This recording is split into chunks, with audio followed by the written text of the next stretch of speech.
Date आ गया है 18 दिसंबर से 5 दिवसीय ट्रेनिंग जो है शुरू होने जा रहा है। नमस्कार दोस्तों, अभी इस वक्त हम मुजफ्फरपुर में हैं। हमारे साथ मौजूद है जाने माने ट्रेनर बकरी पालन के अमरजीत सर, जिनसे हम बातचीत करेंगे कि जो भी किसान भाई हैं बकरी पालन की शुरुआत करते हैं तो किन सारी गलतियों को करते हैं जिनके कारण उनके फार्म पर नुकसान देखने को मिलता है। इन सारी चीज़ों पर बात करेंगे कि किस तरीके से उनको शुरुआत करना चाहिए। सर बहुत बहुत स्वागत है आपका हमारे चैनल में। आज ये बताइए कि जो भी नए बकरी पालक है वो किस तरीके से शुरुआत करे जो उनका फार्म सफलतापूर्वक चल पाए। सबसे पहले विकास भाई आपका स्वागत है और आपको नमस्कार, और जो भी दर्शक देख रहे हैं उनको मेरा नमस्कार और प्रणाम कि इतना प्यार हमको दे रहे हैं। और नए बकरी पालकों के लिए सबसे होता है मौका की शुरुआत करने में कि हम शुरुआत कहाँ से करें और क्या क्या गलतियाँ नहीं करें। तो शुरुआत करने से पहले हम कुछ पॉइंट बता रहे हैं जो आप नोट कर लीजिए। अगर उतना व्यवस्था आपके पास नहीं है तो बकरी पालन में हमको नहीं आना है। पहला पॉइंट है कि सबसे पहला कि प्रशिक्षण जरूरी है बकरी पालन के लिए। वो आप जहाँ से लीजिए, कहीं से लीजिए, सरकारी संस्था से लीजिए, प्राइवेट से लीजिए, जहाँ से लीजिए आप लीजिए उसको जानकारी। दूसरा पॉइंट होता है आपको कि हरा चारा का प्रॉपर व्यवस्था के लिए आपके पास ज़मीन होना चाहिए। या आप जैसे हरा चारा उगाइए घर में उगाइए, हाइड्रोपोनिक चारा उगाइए जिसमें बिना ज़मीन का उगता है, वो उगा के खिलाइए या खेत से उगा के। लेकिन जो लोग गांव में हैं तो गांव में तो अधिकतर जिनके पास जमीन नहीं भी है तो गांव में अधिकतर जमीन मिल जाता है लीज पे, तो वहां से भी लेकर के जो लोग हरा चारा लगाना चाहेंगे तो लगा सकते हैं इजीली। क्या एकदम एकदम। अब हम ही को ले लीजिए, मेरे पास बकरी पालन के लिए जमीन नहीं था, हरा चारा के लिए जमीन नहीं था, फिर भी आज सक्सेस है। आज सक्सेस है, मैंने लीज पर लिया सब कुछ जी। और आज अभी के मैं किसानी से जुड़ा हुआ नहीं था, अभी मैं मोटा मोटी 2 एकड़ में खेती कर रहा हूँ। अभी 2 एकड़ में साथ साथ खेती भी कर रहे हैं जिसमें अभी गेहूं लगाए हैं ना। गेहूं और बकरी के खाने का चारा गेहूं और बकरी के खाने का चारा लगाए हैं 2 एकड़ में। तो वो टॉपिक अलग है। तो हमारा सबसे पहला टॉपिक है प्रशिक्षण। बिना जानकारी के मत कीजिए इस बिजनेस को। और बहुत सारे ऐसे फ़ोन आते हैं कि सर जी हमने खोल लिया है, समय नहीं। अरे यार, आपको जब प्रशिक्षण के लिए समय नहीं है तो बकरी आपको समय नहीं देगी बकरी पालन करने का। आप दूसरे के भरोसा पर, अगर विकास भाई मान लीजिए कि आपको मोटरसाइकिल चलाने नहीं आता है और अगर आप मोटरसाइकिल खरीद रहे हैं किसी के कहने पर, तो उस मोटरसाइकिल का आपका क्या होगा? बिल्कुल, जब आपको जानकारी नहीं रहेगा, जब आप चलाना सीखेंगे नहीं, तब तक आप नहीं चला सकते हैं। आप मेरे भरोसे पर खरीद ले रहे हैं और हम आपको अगर नहीं ले गए कहीं, तब आपका मोटरसाइकिल के क्या होगा और आपका क्या होगा? तो सीखना पड़ेगा। कोई भी चीज अगर आप करते हैं शुरुआत तो सबसे पहले आपको सीखना जरूरी है। कोई काम करिए, आप अपना हाथ में हुनर हो तो उसको कीजिए, नहीं तो नहीं कीजिए। तो पहला है प्रशिक्षण। दूसरा, हरा चारा के बिना बकरी पालन संभव नहीं है। अगर आपके पास हरा चारा का व्यवस्था नहीं है या चराई का, जिनके पास चराई का व्यवस्था उनको हरा चारा का जरूरत नहीं है खेत में लगाने का, लेकिन जिनके पास चराई का व्यवस्था नहीं है वो हरा चारा का व्यवस्था उनके पास होना चाहिए, तब बकरी पालन में आए। ठीक। तीसरा कि 1 साल तक का पैसा का व्यवस्था, बकरी को खिलाने का, अपने खाने का, और घर परिवार अगर आपसे चलता है तो उसका मैनेजमेंट आपके पास होना चाहिए 1 साल का। क्योंकि बकरी को छोटा जानवर समझ के, और हम अपने 5 साल के अनुभव में देखे हैं कि लगभग 40% फार्म जो बंद होता है वो खिलाने के खर्च के कारण बंद हो जाता है। खोलने के समय लोग सोचते हैं इसको छोटा जानवर समझ के खरीद के लाते हैं, और जब ये खाना शुरू करता है तब उनको खिलाने के लिए पैसा नहीं बचता है, क्योंकि लोग सीधा इस पर आश्रित हो जाते हैं और काम करते नहीं है कहीं। जो बजट होता है खिलाने का वो खिलाते खिलाते खत्म हो जाता है 6 महीना में। जब ये खाना शुरू करता है तो फिर बचता नहीं है, तो लोग 6-7 महीना के बाद बकरी खाना देने लगते हैं। कम खाना देते तो बकरी कमजोर होती है। उसके बाद उसका गांहकी खोजना शुरू करते हैं कि इसको बेचिए। ये बिजनेस फायदा वाला नहीं है। तो छोटा जानवर है लेकिन खाता है, खाने वाला जानवर है, और जो उसको खिलाइएगा वही वो आपको देगा, नहीं खिलाइएगा तो नहीं देगा। तो 3 पॉइंट ये हो गया कि आपको प्रशिक्षण, हरा चारा और 1 साल का मैनेजमेंट चाहिए। पूरा बैकअप ले करके चलना पड़ेगा 1 साल का, जो आप जिसमें चारा में इस्तेमाल करेंगे या फिर आप जैसे भूसा वगैरह, दाना वगैरह इस सब चीजों में इस्तेमाल करेंगे। एकदम बैकअप आपको 1 साल का ले करके चलना पड़ेगा, अपने घर परिवार का, अपना और बकरी का।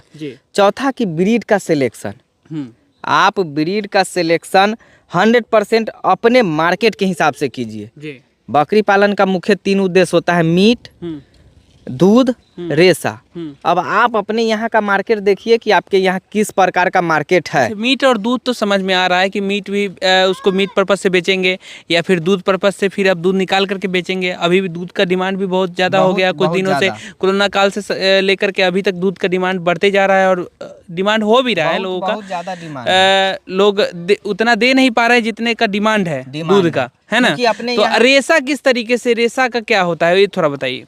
रेशा ठंडे प्रदेश में पाई जाने वाली बकरी के बाल से, जैसे भेड़ का ऊन, बाल से ऊन निकलता है, वैसे ही ठंडे प्रदेशों में जैसे कश्मीर, लद्दाख, हिमाचल प्रदेश, उत्तराखंड के कुछ ठंडे प्रदेश में जो बकरियां पाई जाती है उनके बाल से काट के जो रेशा बनता है उसको पश्मीना बोलते हैं। बकरी के बाल काटने के बाद जो तैयार अपने यहाँ तो ये सब नहीं चलता। नहीं, अपने यहाँ तो रेशा का मार्केट नहीं है। अपने यहाँ इसको जीरो करके ही चले पूरा। हाँ, तो हाँ, जो भी, लेकिन वीडियो तो सभी जगह चलेगा तो लोग सभी जगह के देखेंगे। तो हम 3 उद्देश्य जो है वो बता दिए। अब आप अपने यहाँ का मार्केट देखिए कि अपने यहाँ क्या चीज़ का मार्केट है, उसके हिसाब से आप नस्ल का चुनाव कीजिए। तो लगभग बिहार से सटे जो भी राज्य हैं वहाँ दूध और मीट का मार्केट है। लेकिन बिहार में हम क्या देख रहे हैं कि दूध का मार्केट अच्छा खासा है, लेकिन लोगों के पास बकरियां नहीं है वैसी कि लोग दूध को बेच पाए। कम बकरियां उस ढंग की नहीं है दूध वाली कि नहीं बेच पाए। तो आप अपने मार्केट के हिसाब से नस्ल का चुनाव कीजिए 100%, तब जाके आप सफलता पाइएगा। और बिना जाने बूझे किसी भी ब्रीड को काम कर लिए। दूसरा कि अगर आप मीट पर्पज से काम करते हैं, तो आपके पास 100% ब्रीडर होना चाहिए अच्छा दूसरे नस्ल का, क्योंकि अपने यहाँ तो ब्लैक बंगाल क्रॉस ब्रीड पर काम करेंगे तो ज़्यादा बेहतर। जैसे बहुत सारे अपने यहाँ तो ब्लैक बंगाल ज़्यादातर लोग पालते हैं, तो ब्लैक बंगाल के साथ कौन सा ब्रीड रखना उनको जरूरी होगा ब्रीडर के रूप में। अगर ब्लैक बंगाल का ही रखेंगे तो ग्रोथ उस लेवल का नहीं होगा जो लेवल का वो चाहेंगे। लेकिन कौन सा ब्रीडर रखेंगे जो उनका ग्रोथ अच्छा होगा और उनको फार्म पर किसी तरीके का नुकसान न देखने को। सभी नस्ल का ग्रोथ रेट अलग अलग है। तो ब्लैक बंगाल का पर डे का ग्रोथ रेट मतलब है आपको 30 से 40 ग्राम एवरेज। तो वो उसका आनुवांशिक गुण है, हर नस्ल का अपना अपना आनुवांशिक गुण है बढ़ने का। तो वो आप कितना भी ब्लैक बंगाल का ब्रीडर रखिए या उसको कुछ भी खिला लीजिए, जो उसका आनुवांशिक गुण है वो उतना ही बढ़ेगा।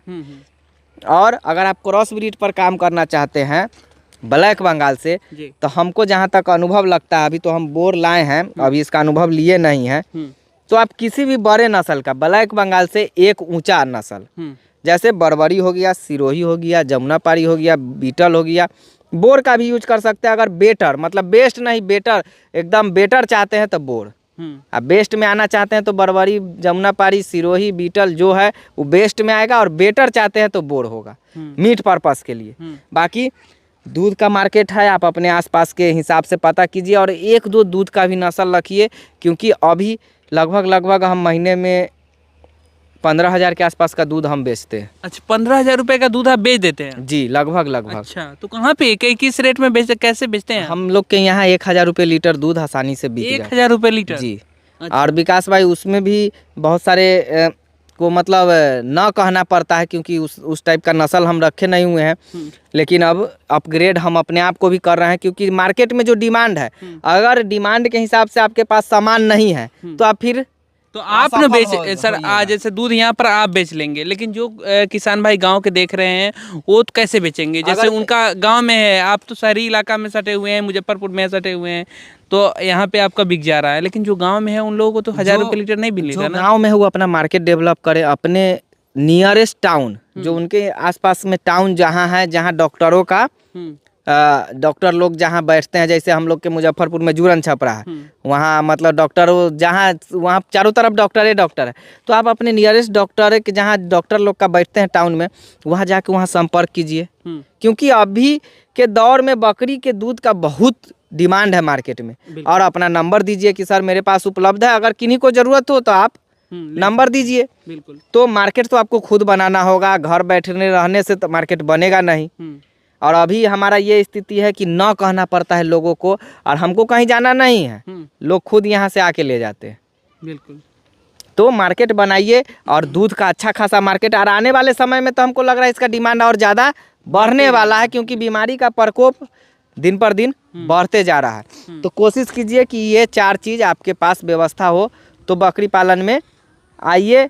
और लास्ट रहेगा कि आपको खुद से करना होगा ये काम, तो आइएगा। आपके पास समय होगा तो आइएगा, नहीं समय होगा तो स्टाफ के भरोसा पर होने वाला काम नहीं है। अगर आपसे बकरी का लेड़ी भेनाड़ी बहरा सकता है, बकरी का इलाज कर पाते हैं, उससे घिरना नहीं आता है, तो आइएगा, नहीं तो नहीं आइएगा। अगर ये 5 टॉपिक आपके पास है तो उसको मुट्ठी बना के तब आइए बकरी पालन में। नहीं है, इसमें से एक भी कमी आपके पास है तो आप मत आइए और झूठ मूठ के आके अपना पैसा, समय और इज्जत ना बर्बाद कीजिए। बिल्कुल। नए किसान भाई हैं जो शुरुआत कर लिए हैं, ठीक है, वो फार्म का निर्माण किस तरीके से करेंगे? शुरुआत करेंगे जब तो फार्म का निर्माण करना जरूरी है। फार्म का निर्माण किस तरीके से करेंगे विकास भाई? फार्म के निर्माण से तो पहले सबसे पहले कि हमको जमीन चाहिए। जमीन कि कैसा जमीन का चयन करेंगे जिस पर हमको फार्म निर्माण करेंगे। तो बकरी पालन के लिए, फार्म निर्माण के लिए जमीन चयन में कुछ हम पॉइंट बता देते हैं, सावधानियां कि हमको रखना है क्या क्या चीज़। बाकी विशेष जानकारी के लिए तो ट्रेनिंग ही आपको लेना होगा, जो कि RCT से भी चलता है सरकारी ट्रेनिंग, वो अपने ज़िला से ले सकते हैं। और मेरा भी private session free of cost training चल रहा है, पिछले महीने में चला था, इस महीने में भी है क्या? जी, इस महीने में भी प्राइवेट सेशन है। इसमें सर्टिफिकेट आपको नहीं दिया जाएगा, ये सभी व्यूअर समझ ले। फ्री ऑफ कॉस्ट है, 5 दिवसीय ट्रेनिंग। हाँ, 5 दिवसीय फ्री ऑफ कॉस्ट ट्रेनिंग है। जानकारी के लिए चलाया जा रहा है कि जो भी किसान बिना जानकारी के फेल हो रहे हैं और बिना जानकारी के खोल के जो पैसा बर्बाद कर रहे हैं, समय बर्बाद कर रहे हैं, कोशिश करें कि जुड़ के कम से कम सफलता की तरफ जाएं, अपने आप को बर्बाद नहीं करें। तो इस महीने का भी डेट आ गया है, 18 दिसंबर से 5 दिवसीय ट्रेनिंग जो है शुरू होने जा रहा है मेरा। तो आप उसमें भी हिस्सा ले सकते हैं, या अपने जिला के नज़दीकी सरकारी RCT हो, KVK हो, कहीं से संपर्क करके, लेकिन जानकारी लेके कीजिए। निःशुल्क ट्रेनिंग है, एकदम निःशुल्क। इसमें भी ये निःशुल्क ट्रेनिंग है, 1 रुपया चार्ज नहीं लिया जाता है। सिर्फ रहने खाने का प्रबंध किसान को खुद करना है, या हम लोग के द्वारा जो प्रबंध किया जाता है उसका कुछ मिनिमम चार्जेज हैं। होटल में खाना खाएंगे तो कहीं पर भी आपको पैसा जाहिर सी बात है कि देना पड़ेगा। थोड़ा सा ये जानना चाहेंगे कि ये बहुत सारे लोगों का सवाल है कि ऑनलाइन ट्रेनिंग का बहुत ज़्यादा मैसेज आ रहा है कमेंट बॉक्स में, तो आप अपना जो है सवाल ज़रूर रखिएगा हमारे कमेंट बॉक्स में। इसलिए इससे होता क्या है कि उस सवाल का चर्चा हम सर से कर लेंगे। हाँ, ऑनलाइन ट्रेनिंग का डेट निश्चित हो गया। अभी एक बैच चल रहा है, 5 दिसंबर से एक बैच मेरा शुरू है। और अब हर महीने 5 तारीख से ऑनलाइन ट्रेनिंग चलेगा। हर महीने हर महीने के 5 तारीख से ऑनलाइन ट्रेनिंग शुरू होगा और चलेगा हर महीने। और ऑफलाइन ट्रेनिंग भी हर महीने चलेगा, लेकिन उसका डेट हम अपने से निश्चित करेंगे। तो जो वीडियो होगा, और दर्शकों से कहना ये है कि आपको जिस टॉपिक पे भी वीडियो चाहिए उस टॉपिक के लिए आप कमेंट बॉक्स में कमेंट करें। जिस कमेंट बॉक्स में जिस टॉपिक का कमेंट ज़्यादा होगा उस पर हम लोग वीडियो शूट करेंगे, पूरा प्रयास करेंगे वीडियो बनाने का। और ऑनलाइन का जो भी सवाल सारे लोगों का था कि ऑनलाइन ट्रेनिंग कब शुरुआत होगा, तो सर से आप बातचीत कर सकते हैं, दिए गए नंबर पर आप संपर्क कर सकते हैं। और ऑनलाइन ट्रेनिंग के लिए भी आप अपना सीट बुकिंग करा सकते हैं। फ्री ट्रेनिंग है, इसमें कोई पैसा किसी तरीके का नहीं लगता है। ऑफलाइन ट्रेनिंग अभी आकर के कर सकते हैं 18 तारीख से ना, 18 दिसंबर से। ठीक है, अभी हम ये बताइए, जैसे ये टॉपिक हम आपसे सवाल किए कि बकरी फार्म का जो है जमीन का आप चयन बता रहे थे, तो इस पर थोड़ा सा बताइए कि जमीन चयन में सावधानी हमको क्या क्या रखना है। सबसे पहले ये समझ लीजिए कि बकरी का दुश्मन है पानी। पानी मतलब नमी वाला, नमी जहाँ भी है वो बकरी वहाँ पालन बहुत मुश्किल है करना, और नमी से आपको दूर रखना है। तो सबसे पहला पॉइंट है जमीन चयन अगर करते हैं आप अपने आसपास में, तो आपका जमीन ऊंचा स्थान वाला होना चाहिए, कि आपके जमीन में पानी उनी का व्यवस्था नहीं होना चाहिए, सबसे पहला है। बहुत सारे जो जमीन चयन करते हैं उसके बाद फिर उसमें बालू डलवा देते हैं, तो ये क्या कहाँ से सही है या गलत है, क्या है? अगर वो मिट्टी रेत वाला बालू डालते हैं तो वो कोई दिक्कत नहीं है, अच्छा चीज़ है। हम क्या कर रहे हैं कि आपका जमीन ऊंचा स्थान वाला होना चाहिए, सबसे पहला। दूसरा कि रास्ता वाला होना चाहिए। अब रास्ता वाला क्यों होना चाहिए ये समझ लीजिए कि जहाँ पर भी ट्रांसपोर्टेशन की सुविधा अच्छा हो, जहाँ 4 चक्का आ जा सके आपके बकरी के लाने के लिए, आपके चारा लाने के लिए, या आप अपने फार्म से किसी प्रकार का बिजनेस करते हैं तो उसको सामान को ले जाने के लिए। और अगर आप रास्ते वाले ज़मीन में नहीं खोलते हैं अपना फार्म, तो आने वाला भविष्य में बहुत सारा समस्या है। हो सकता है मान लीजिए हम 2 खेत बाद फार्म खोल लिए अपना, अभी तो नया में खोलिएगा तो बकरी पालन को लोग हीन दृष्टि से देखता है, तो उतना गौर आप पे नहीं करेगा। बिल्कुल। खोल लीजिए, चल रहा है। जैसे ही आपका फार्म रन करेगा, आपके आगे वाला कहेगा कि भाई मेरे हमने में नहीं जाइए, आप अपना व्यवस्था देखिए, तब आप क्या कीजिएगा उस समय? शुरुआत में लोग नहीं बोलते हैं, लेकिन जैसे ही फार्म आपका चलने लगेगा, लोगों की नज़र में आ जाएगा कि कुछ आप कमा रहे हैं। हाँ। उसके बाद आपको लोग प्रेशर देना चालू। इसीलिए जरूरी है। और बिजनेस के दृष्टि से भी आने वाला टॉपिक पे हम एक टॉपिक देंगे कि मार्केटिंग का क्या नियम है, बकरी पालन का क्या नियम होना चाहिए, मार्केटिंग का एक वीडियो हम लोग शूट करेंगे। लेकिन रास्ता वाला ज़मीन होना चाहिए, ऊंचा स्थान होना चाहिए। आपके फार्म के आसपास बरसात का जो पानी होता है उसका जमाव ज़्यादा दिन तक नहीं होना चाहिए। ठीक, अगर आपके पास संभव है तो ज़मीन पूरब से पश्चिम दिशा की ओर लंबा हो तो ले सकते हैं, नहीं हो तो कोई दिक्कत नहीं है। लेकिन ये पॉइंट कि रास्ता वाला और ऊंचा स्थान हर हाल में होना चाहिए। अगर आपके पास ज़मीन नहीं है तो बहुत सारे लोग छत पे भी कर रहे हैं। छत पे भी कर रहे हैं। हाँ, तो छत पे भी कर सकते हैं, लेकिन वहाँ हरा चारा हमेशा आपको चाहिए। लोग छत पे भी कर सकते हैं जिनके पास ज़मीन नहीं, लेकिन हरा चारा के लिए व्यवस्था आपके पास होना चाहिए।